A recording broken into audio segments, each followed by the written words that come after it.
তবে বাবা ভক্তি কথার অর্থ কি? আমরা যে এত ভক্তি ভক্তি করি, ভক্তি শব্দের অর্থ কি? শাস্ত্রে বললেন শ্রীমদ্ ভাগবতে, ভক্তি শব্দে কহে সুদৃঢ় বিশ্বাস। শুধু বিশ্বাস নয়, সুদৃঢ় বিশ্বাস। এই বিশ্বাস যদি ভগবানের চরণে থাকে, সারা জীবন ধরে ডাকতে হবে না, একবার ডাকার মতন ডাকলে ভগবানের দেখা পাওয়া যায়। এই একবার বিশ্বাস ধরে ডেকেছিল কে জানো? মহাভারতে মধ্যম পাণ্ডব ভীম। ভীমের এক ডাকে ভগবান চলে এসেছিল। ভীম তো একটু মোটা সোটা, হ্যাঁ, 80টা হাতির গায়ে যে শক্তি, একটা ভীমের গায়ে বাবা সেই শক্তি। তাই ভীম একটু খেতে ভালোবাসে। তাই একদিন মা কুন্তী তার 5 পুত্রকে একসাথে খেতে বসিয়েছে। 5 পুত্রকে যখন খেতে বসিয়েছে না বাবা, ভীম মায়ের হাতটা ধরে বলল, মা, ও মা, তুমি প্রতিদিন আমাকে খেতে দাও, কিন্তু জানো মা, প্রতিদিন আমি খাই বটে, কিন্তু আমার না পেট ভরে না। মা, মা বলি, আজকে যা কিছু আছে আগে তুমি আমাকে খেতে দাও, আমি খেয়ে যদি কিছু বাঁচে তারপর তুমি সেটা আর 4 ভাইকে খেতে দিও। কুন্তী ক্রোধান্বিত হয়ে বললেন, ভীম, ছি ছি ছি ছি ছি ছি ভীম ছি। বলি, এই শিক্ষা আমি তোমাদের 4-5 ভাইকে দিয়েছি? এই শিক্ষা তো দিইনি। আমি তোমাদের এই শিক্ষা দিয়েছি যে তোমরা যা পাবে, যা আনবে, তোমরা 5 ভাই ভাগ করে নেবে। কি বাবা, তাই তো? তার প্রমাণ হলো দ্রৌপদী। তো ভীম বলছে, মা, তুমি আজকে আমাকে আগে খেতে দাও, তারপরে যদি কিছু বাঁচে আমার 4 ভাইকে দেবে। মা কুন্তী রেগে বললেন, ভীম, তুই শুধু সারা জীবনে খেতে শিখেছিস, তুই খাওয়া ছাড়া তুই আর কিচ্ছু শিখিস নি। যেই না এই কথা বলেছেন আমার, খাওয়ার কথা দিলে তো সবারই গায়ে লাগে একটু, তাই না বাবা? যেই বলেছে তুই শুধু খেতেই শিখেছিস, তুই আর কিছু শিখিস নি, ভীম তাড়াতাড়ি করে ওই থালার উপরে হাতটা ধুয়ে উঠে গেল। কুন্তী বলছে, ভীম, বলে তুই থালার পরে হাত ধুয়ে উঠে গেলি যে বলো? মা, আমি শুধু খেতেই শিখেছি, আর তো কিছু শিখিনি মা।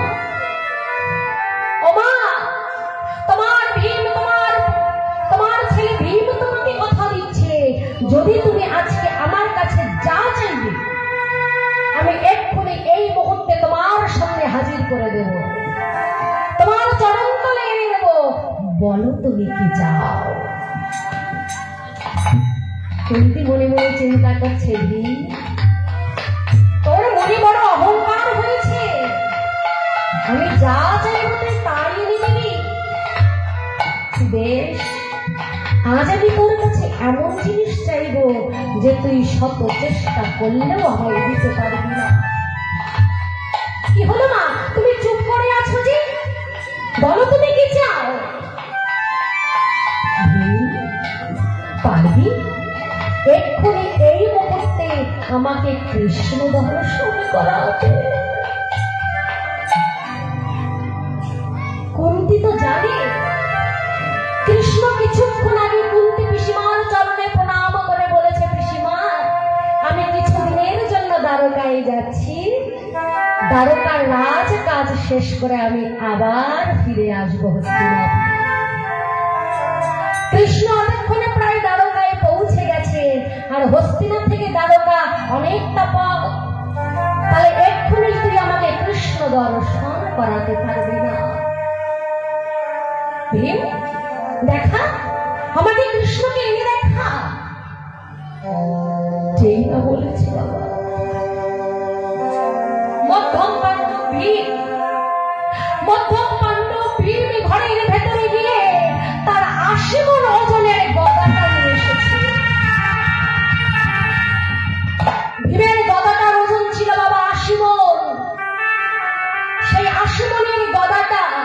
মাথার উপরে ঘুরিয়ে শূন্যে চালনা করে দিয়েছে।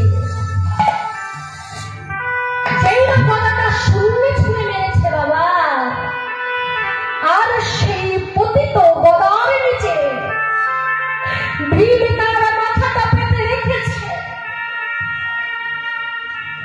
আর দুটি বাহু তুলে ডাকছে মধুসূদন। শুনেছি তোমার নাম বিপদ ভঞ্জন মধুসূদন, এক্ষুনি এই মুহূর্তে তুমি যদি আমাকে দেখা না দাও,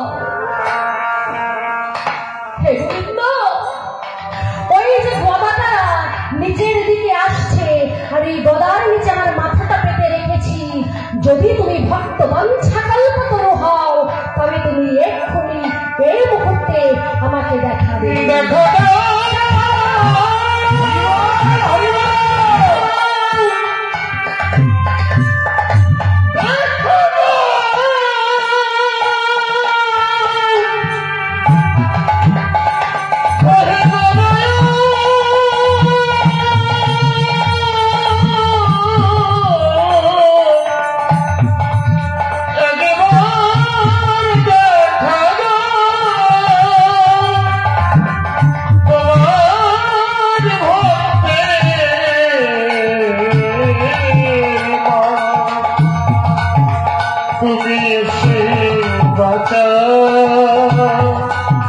प्रभु हे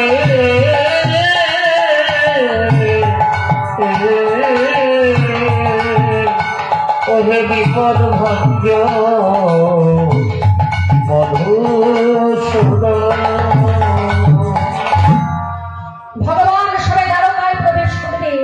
রুক্মিণী সত্যভামা সোনার পাত্রে জল এনেছে ভগবানের চরণ ধোবে বলে। ভগবান বলছে দাঁড়াও দাঁড়াও রুক্মিণী, দাঁড়াও সত্যভামা, আমার চরণ ধুয়ে কাজ নেই, এক্ষুনি যেতে হবে আমাকে হস্তিনাপুরে। হস্তিনাপুরে? প্রভু, তুমি তো এই সবে হস্তিনাপুর থেকে এলে, এক্ষুনি তুমি হস্তিনাপুরে যাবে? রুক্মিণী, আমার যে কথা বলার সময় নেই, আমার কথা বলার সময় নেই। ভীম পতিত গদার নিচে মাথাটা পেতে গোবিন্দকে স্মরণ করেছে, আর গোবিন্দ তৎক্ষণাৎ এসে ভীমকে বুকের মধ্যে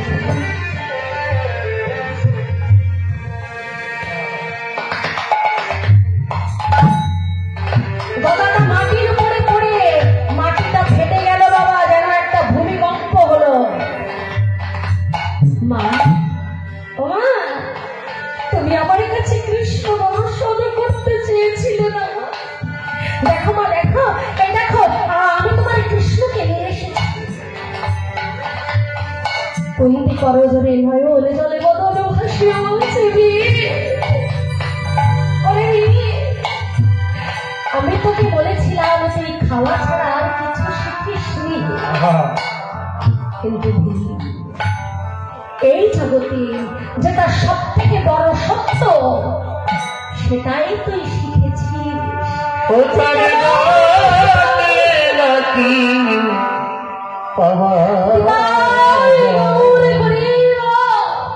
শুনেছি কানে ও তারে নাকি পাওয়া যায়, শুনেছি কানে ওগো তুমি নাকি দয়াল হবি।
প্রাণে ডাকলে নাকি পাওয়া যায় শুনেছি কানে কানে ডাকলে নাকি পাওয়া যায় শুনেছি কানে ও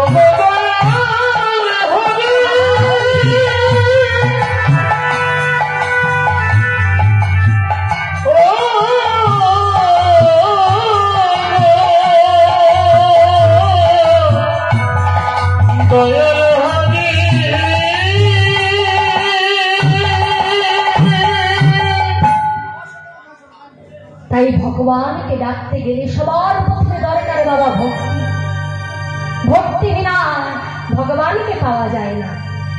নুন বিনা ব্যঞ্জন আর ভক্তি বিনা ভক্তের সাধন কোনটাই পুষ্ট হয় না। তাই